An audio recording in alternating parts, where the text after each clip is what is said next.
Hello and welcome to Aquarium Dilemmas. I'm your host, ScienceGal Aquatics. I'm Kerri, and this is my co-host, Jesse, and welcome. Thank you for tuning in. Yes, thank you for tuning in to another episode with us. I greatly appreciate you, so thank you. And today is going to be an interesting topic, and it kind of spurred because we recently brought home 2 new betta fish from the last show we went to. So hence the theme of this episode. We're going to talk about betta myths. Betta. Betta. That right there is its own myth. Yeah, number one, how do you say the word betta? That started off. That's off with a bang. That's a whole misconception there. You could be yelled at by one community by calling it a betta, and then the others, no, it's not a betta, it's a betta. Yeah, I still, just to be safe, betta. But I always grew up calling them betta fish, but they could be betta fish to you. So however you choose, that's the fish we're talking about today. Well, and when it comes to pronouncing fish names, neither one of us are wonderful with the especially the Latin names. Yes, no, they say it with confidence, but yeah, it's still difficult. No, I still stumble over my Latin names. Betta splendens is what we're talking about today. I thought it was Betta splendens. Yep, that too, yes. So, just to kick it off with a disclaimer, I guess, I have never kept wild caught betta fish. I've only kept the fancy ones you keep or you see first thing when you walk into the pet store. So I don't have experience with the wild caught, even though I do have some wild caught fish. They are beautiful, and for the sake of this conversation, we're going to talk about just the really pretty, come in every color you can imagine, beautiful ones you see in the small little cups when you walk through the door. Well, and I believe that 90% of people, and I am going to generalize right out of the gate, that is what you're going to get. If you go to a show, if you go to your local pet store, if you go to a big chain store, that's what you're going to get. Well, that's what I always think about. It wasn't until I started going really deep dived into the hobby, which I'm grateful I did, but it's one of those things I never knew that there was wild caught ones. I just always thought of the fancy ones. So we're going to talk about myths today about them. And there's a lot of those. Yeah, so do you have one? Or misconceptions. Yeah, do you have one off the top of your head? The very first one is that they like what you see them in at the stores is a little tiny bowl. Yeah. That is a big myth and misconception. Well, and I think it plays into, I was guilty of it growing up and far into my fish keeping career. I fell into the marketing trap where you walked in. Whether it was it wasn't until recently we got a big box like pet store in the area, but we always had Walmart growing up, and even there they have like the small little kits that are a half a gallon to a couple gallons, the betta bowls, the marketing that you see. And if you don't know better and you're going in for your first fish and you're going to go all in that same day and set up everything, which I don't recommend at all. But there are first-time fish keepers that walk in, and that's hopefully what we can kind of help them with is, one, don't fall in the marketing. I mean, you can keep them in a smaller aquarium, yes, but I recommend starting with at least a 5 or 10 gallon, and if you can get a 10 gallon, go with a 10 gallon. But it's really easy to fall into those marketing things where you walk in and they have those really cool small itty bitty aquariums that have the betta fish all over them, and you just assume they can live in that, and then you buy them in these small little cups and you just again assume you're doing the right thing. Oh yeah, and it is all a marketing ploy, and with the bowl setup and everything, they a lot of times, no filter, no nothing. They're just like, oh, they'll be fine. You just put them in a bowl of water. They're great. They can come up to the top and gulp air. Well, I don't even think most people know that starting off. I just think that they walk in.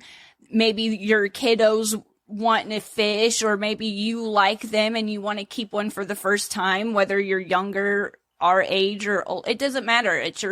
You walk in and you see they're really cool. Whoever designs those marketing things that go on those boxes that get you to buy all that stuff, they do a good job. Because even I know better, but I'm like, oh, that is cool. I know better. I know they should not live in that, especially with me. I like to have a heavily planted 10-gallon aquarium for them now. But when I was younger, I thought that they could live in small little decorative vases and any type of anything. They could just live in it, and they did fine. I didn't know they could gulp air. Now, knowing what I know, they have a labyrinth organ and they can go up to the surface and gulp air. And just because they can doesn't mean that they should live in those things. But like I said, it's really easy to fall in that trap. And if all you can have on your desk at work or wherever you choose to keep your little aquarium, if that's all you can, hopefully you can listen to this podcast and other things and do research and realize that if you have good filtration and some plants and you know about the nitrogen cycle and why you do some things, yes, it is perfectly, they can live in a smaller, like 2.5 aquarium. But for the first time person walking into the fish store, I really recommend starting off with the most volume of water that you can get, that you can afford, that you have room for. Just, it's one of those things I'll put a disclaimer on that. If you are getting just one Betta, then I wouldn't say the largest volume of water, because, I mean, then somebody could get one Betta and put it in 75, which would be great. Don't get me wrong. The fish would love it. The fish would be fine. Mm-hmm. However, by saying that, if you're going to just stick with that one Betta, then I would recommend no less than 5, preferably a 10. Mm-hmm. And then, why not try a 20 long if you can? Well, even that, because, then you're going to get into my thing. Then I'm going to be like, hey, now you got this 20. You're going to need to plant this thing for this Betta. Well, it's one of those myths that I believe, and it kind of ties into this, that we've talked about this in the past episode, that I always thought smaller aquariums were easier to keep. And that's not necessarily the case. Sometimes, well, I would say, I'm going to go out and say it all the times, and me personally, when I got a 20 long or a 10 gallon, I had far less problems getting them cycled and established, and I just had generally less problems than 5s and anything smaller than that. Well, yeah, the larger the water volume, once it's cycled, your parameters are not going to fluctuate as easy, even with a water change or with adding things to it, fish or plants or whatever you're doing. It's not going to change as much. Well, and I think some of this myth, well, I don't know, maybe the vast majority of this myth of them living in small cups comes from the fact that, yes, in nature they can live in small little puddles, but that's like in droughts and in extreme cases. Yes, they can live in little puddles and jump from little puddle to puddle and breathe oxygen and survive, but usually those puddles are a little bit they're not huge, but they're not raindrop size, tiny little things. And in most cases, I would say that, well, in all of the cases, my fancy Bettas that I've kept have never seen anything close to what their natural environment they're all came domestically from. raised. So just because, yes, at the pet store, they're in a small cup, on paper, they can live in smaller aquariums, but if you want your Betta to live the best life, a long life, a healthy life, have all the color they can possibly have, putting them in a small cup or a small vase or using them as a table decoration or whatever you've seen them in, when you go into places, you're just like, just because they can doesn't mean they should. So, well, and I think going forward with kind of what you're saying is the coloring up. If you give them an appropriate environment, space-wise, to live in, they color up like crazy. Yeah, and that kind of leads into another one is their diet, because that leads in, if you want them to have this long, colorful, just beautiful, to, in my brain, happy life, the best I can give them, from how I keep them now to how I started my fish keeping has been drastically different. And that's, we've talked about it again in past episodes, is how I fed them. I just would always feed them flakes all the time, just handfuls of flakes. And flakes aren't bad. Most fish eat a lot of fish flakes, but beta bettas, they're insectivores and they need some meat in their diet. And will they live on fish flakes? Yes. Will they look okay? Sure. But will they live a long, healthy life to the best of their ability? Probably not. So that's the reason I like to feed bug bites and things like something with a meatier diet, and that will help just bring out colors that you didn't even know were there, just by helping enrich that diet. Oh yeah. I mean, and that's right there, that's a myth and a misconception with many different fish, which I'm sure we'll do lots of other things with. However, is they always just say, they're omnivores.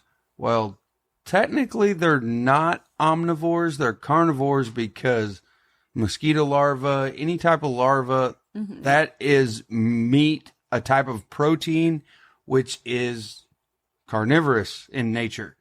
Well, I went through ecology class and all these different classes, and honestly, I didn't even know what there is I didn't even know the word until I started looking into beta bettas.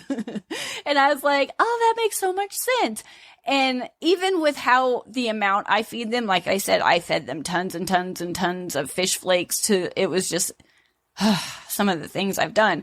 And yes, now one of my favorite go-tos, I really like the bug bites, and it's got mosquito larvae in it, and I really like it, but they can also eat themselves to death. They will eat.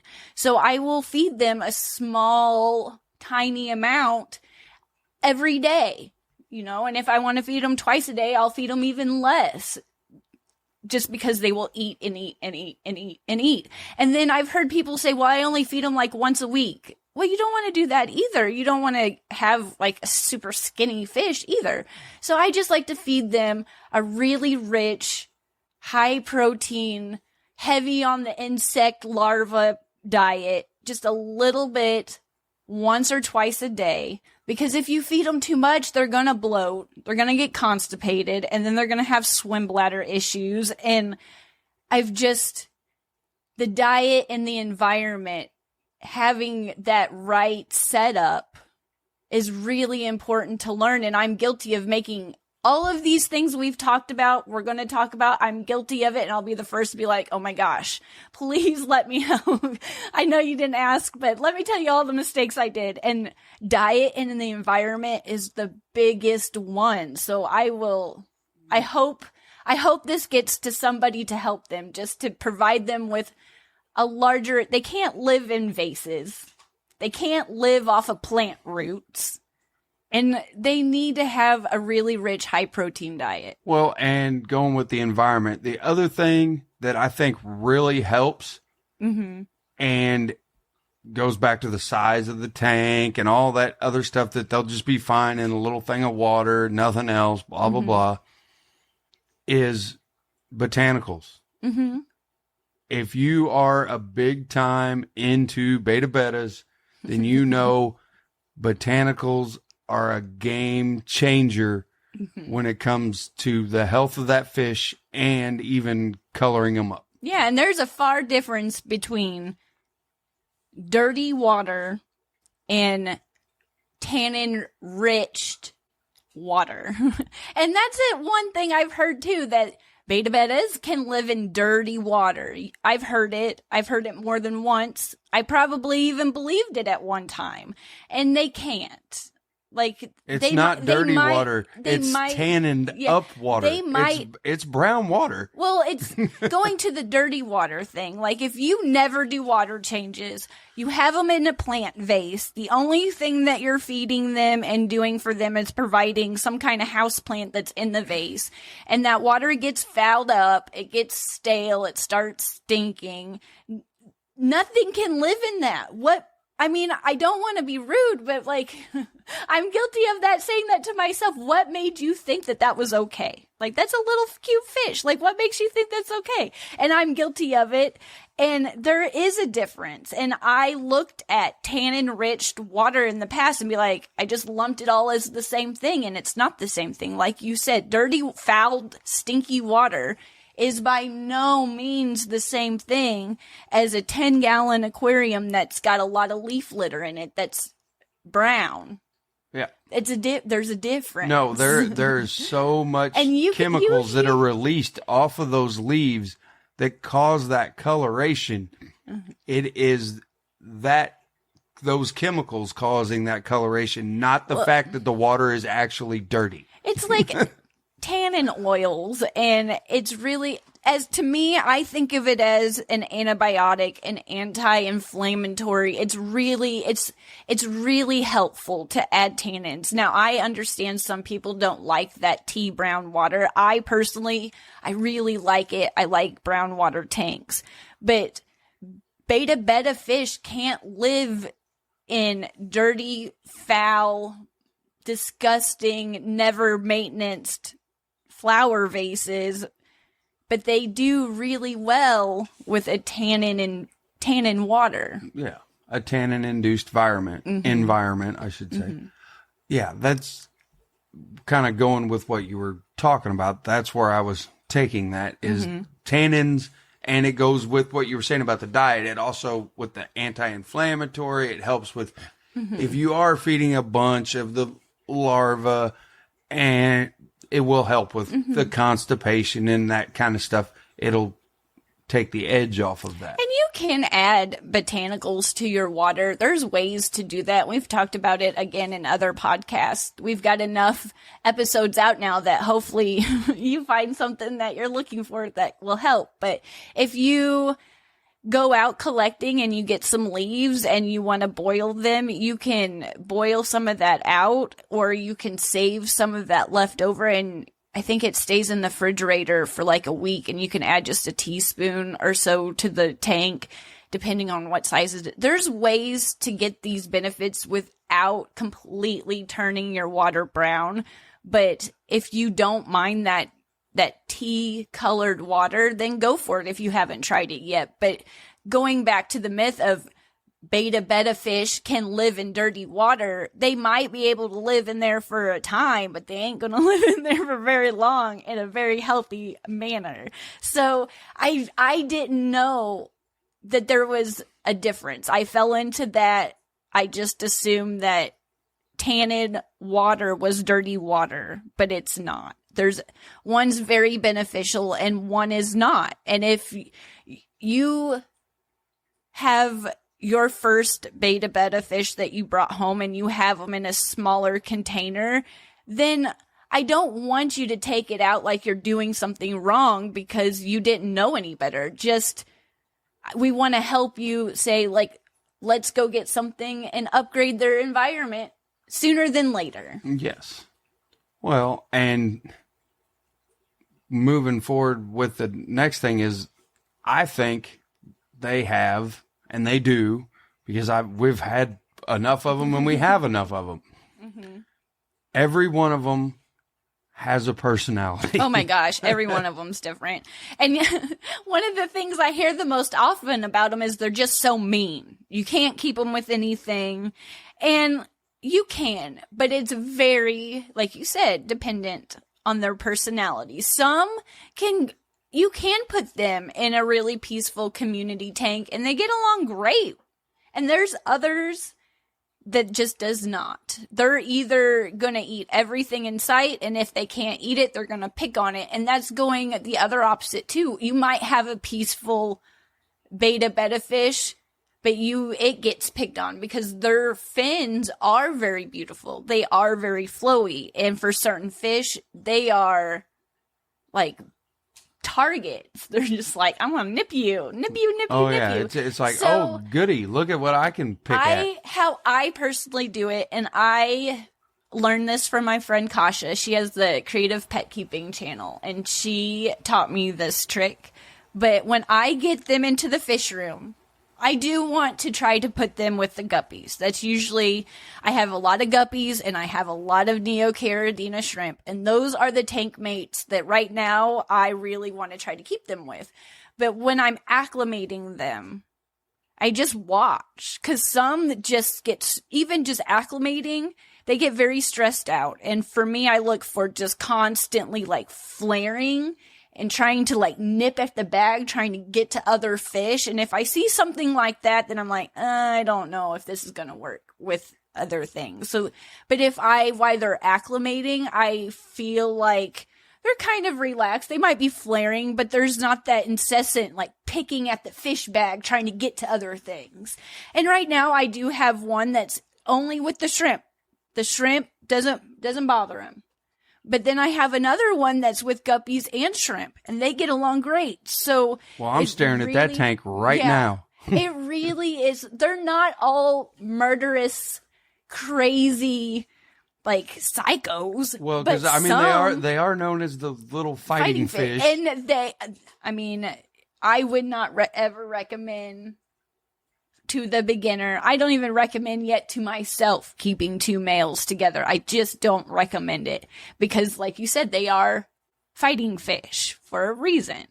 But if you know the reasons and you have like a huge 75-gallon planted plus tank and they never see each other, then yeah, there's always exceptions to the rules. You got to learn the rules before you can break them. But me personally right now, not gonna break them. I'm testing the waters with guppies and Neo shrimp. That's the myth right there. We'll just solid this one up. Is the myth that they're all mean and they have horrible personalities and that you can't have them with tank mates. You can have them with tank mates. You just have to be very careful with the tank mates, and it goes also to the size of the tank. Yes. There's a lot of factors, like everything else, that are involved. But to say they can never be kept with anything else, I think is a little extreme because I'm personally keeping them with guppies. Have I tested a lot of the water? No. But I really enjoy them in a heavily planted tank with the guppies and Neos, the shrimp. But like I said, there's some fish that they might on paper have the personality to be kept together, but as soon as you keep them together, one's going to nip at one's fins, or it's just going to be too stressed, or they're just constantly it's not, the more stress you put, if you're in a community tank and you never have time to like relax and you're always getting nipped at, your life's going to be cut down. You're just going to be stressed out all the time. So to say that they never can be kept in tank with tank mates and they're always mean, I think that's a bit, like I said, extreme. But you do have to pay attention to what is going on during the acclimation process and have another tank available on standby just in case. In case it doesn't work out. In case, because they do have really pretty flowing fins. I mean, that's kind of their trademark, and you don't want them to just be slowly picked on to the point that their fins get fin rot and then you just can't. So you just have to, my main thing is watching them to see what happens during the acclimation process. That's my biggest thing. Yep. I would agree with that. What's your next thought on another myth? Because we kind of lumped two together there. I don't know how to explain them, like how to say it into very pretty words, so we're not going to try. I just have heard, and me too, when I first kept them, I just always assumed that you were supposed to put betta fish together with air stones. And that's it. And that kind of goes into they don't need filtration. They don't need heat. You can just put an air stone. And now, kind of adding to this, the reason I thought this was because I thought, I don't know what I thought, telling the truth. I guess I thought air stones were filtration to extent, like you just put an air stone in there and that was whatever it is, that word. I didn't even know the word. I didn't even know what filtration was because I didn't know the word filtration to even know where to begin, if that makes sense. So I just thought you put them in a small little critter carrier or a vase. You might put a house plant in it. You might not. It just depended what you could steal from my mom at the time growing up that she wouldn't notice, type of thing. And you just put an air stone in there and they would be okay and happy. Now, the myth, I guess, is they don't need filtration, which is, to me, I don't think that's true. Now, if you have a heavily planted aquarium and it's a no filter tank, but you're experienced and you know what you're doing with water changes and all that, and all you have is plants, then I guess that's the exception to the rule. But generally, even on those tanks, even the people that don't have that set up, they still will very often at least run air just to add more oxygen to the water. But that's the thing. Air stones add aeration to the water. It's just oxygenation. Air. It is not filtration. No, it's just oxygenation. Until maybe you add a sponge filter to the mix. Then it becomes a little bit more, fancy in the way of filtration. But my thing was, they like filtration, but they like it on the lower flow type of thing. So when I would just add an air stone, and I didn't know anything about, you could turn them down or up. I just got my powerful air stone because, all I knew was you get the biggest one at Walmart and you hook it up. So they would just kind of always be they wouldn't really ever be swimming or resting. They would just kind of be in the flow of the air, That's so always nice. It's nice to have a toilet bowl effect inside your tank. I thought that I was doing the filtration in some sense, even though I didn't even know what the word was, because I had my air stone in there. So to know what the myth is, I guess going back to that, is they do need filtration. I like to have a hang on the back. I add media to the mix, but I do like the whisper filter because it's a lower flow in a 10-gallon planted tank. That right now is my favorite setup. But the way I had them set up again in the past as a child into into my later teens, which we won't talk about, was I had, again, my whatever vase it was, or critter carrier. It was always something really small with my bubbles, my air stone in there. And I thought and I would feed them fish flakes nonstop. And that is so many myths wrapped up into one thing that if I can just save one person from doing that, because it cost me a lot of fish. I thought I was doing good, but I was not. So they do better. I like to keep them 75 to 78-ish is my range. I like to have a heater in there with filtration with plants, but it's a lower flow. You don't want them just kind of taking a break because they don't have a chance to. It's like you said, just a hurricane nonstop. And however you want to take that, however that even makes sense to you, hopefully it does. Don't do that. Well, I'll recap that real quick because you put 2 myths together. It was a whole bunch, but that's what my advice is. You put 2 myths together about the filtration and the heater. Mm-hmm. Yes.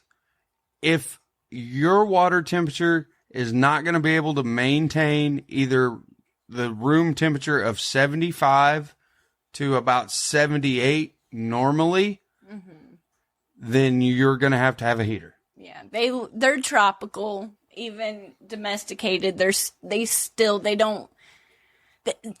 not going to, how can I say that? If they're at 72, they might not pass away overnight or 68, but colder temperatures, in my experience, just made them a little bit more lethargic, a little bit slower. Their personality didn't have a chance to really come out. And I feel like once I learned about heaters and heating tanks, once I knew that tropical, like, heat their water, I've done so many things that I hope I can help you with, not to repeat, but they just generally just everything improved. Their personalities came out, hateful or happy, however, it's just that heated environment, that having that heater really did a lot to bringing out their personalities. And hearing them, some of the things that I've heard them just from friends, that I'm like, oh, like, I don't want to be mean, but let's just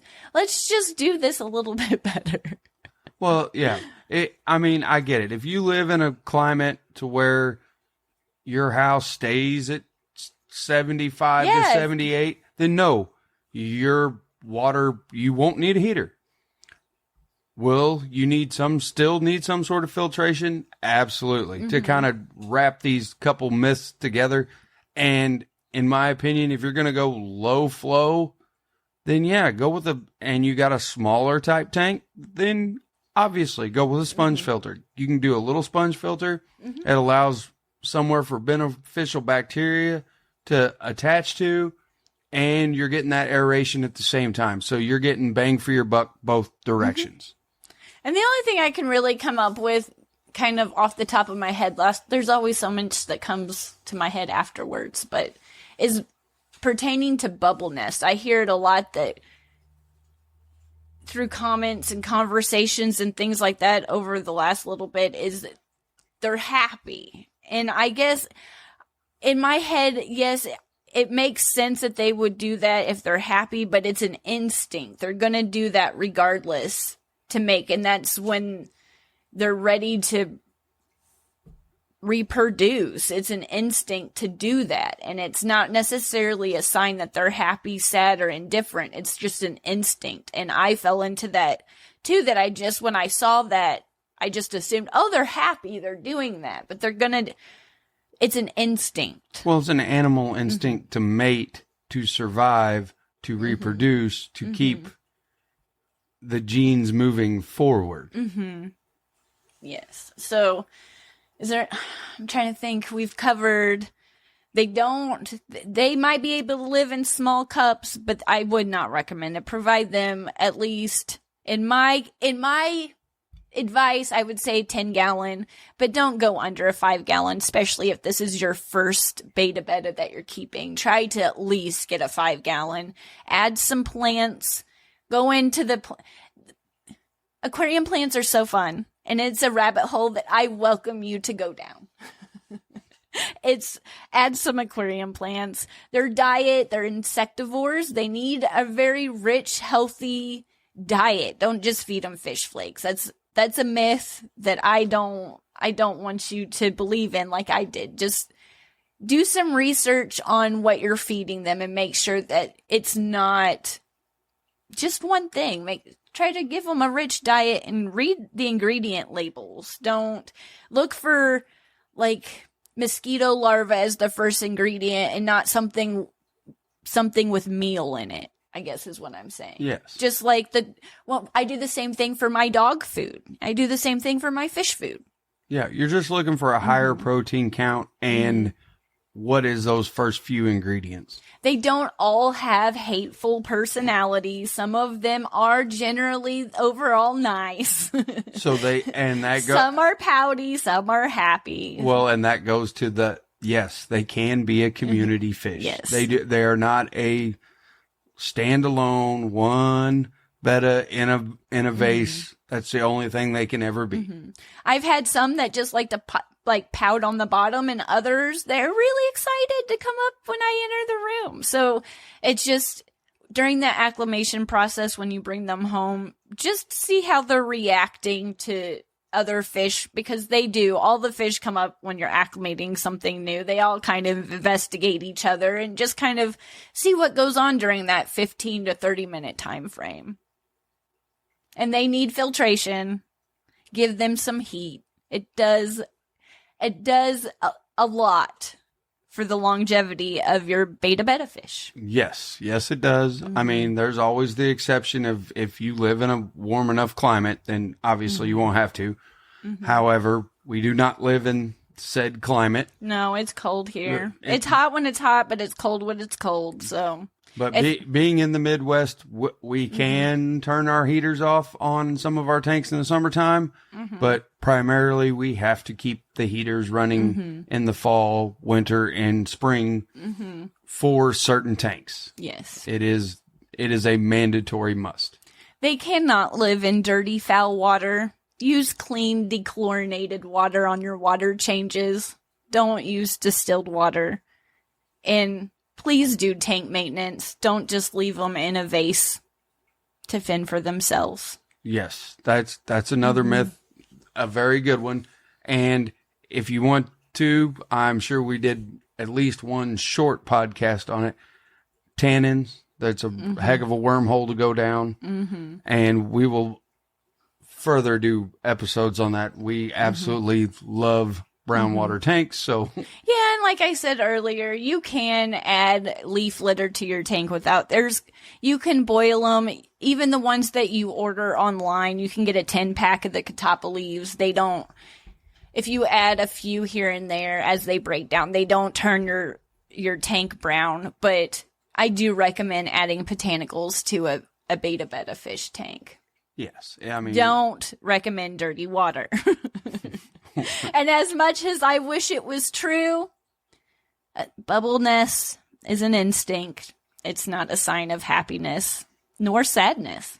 It's just an instinct that they want to do. No, it's just something that is Mother Nature's way of saying, hey, I'm ready. Yes. And not all females can live together, just like all males should not. You should not that's one myth that is true. Don't put two males together in the same tank unless you're highly experienced and know exactly what you're doing. Same with the females. Just because they say females can live together doesn't mean all females can live together. Yes, I've heard of them having wonderful sorority tanks. 100% possible. And I've also heard of those going horribly wrong. But a lot of things come to play, and it's one thing I have no experience in, but I do have some friends that do. And the one thing I can take away from that is not all get along. There's a lot of swapping and switching, and there's a lot of things that come in handy even if they're related, and that's a lot of information that you just can't get at the pet store when they're living in a cup. So if you want, I highly, highly, highly recommend, if you've never kept a betta fish, go for it. They're beautiful. They do have really nice personalities. Go pick one out, get to know it, spend a few days, just getting to know that personality. See if you can put them in a community tank or not, but I highly recommend them. They're very beautiful. They're more interactive. They're not boring. I guess I've heard that too in the past, that they're just boring. But I will say some are a little poutier than others. But when you get one that's energetic and they come up to the surface, it's really rewarding. And if you have a pouty one, it's really rewarding to try to get it to like you too. So try to win it over. Yeah, I'm going to win you over, you pouty little fish. You're so cute. But don't overfeed them. They're just like most fish in the hobby. They will eat and eat till they will eat themselves into a bloat, swim bladder issue mess. So keep the feedings small. Like I said, lean on the insect protein, and hopefully we've debunked a few myths for you for the betta fish. I think so, and gave a lot of helpful little pointers. Don't make the mistakes moving forward.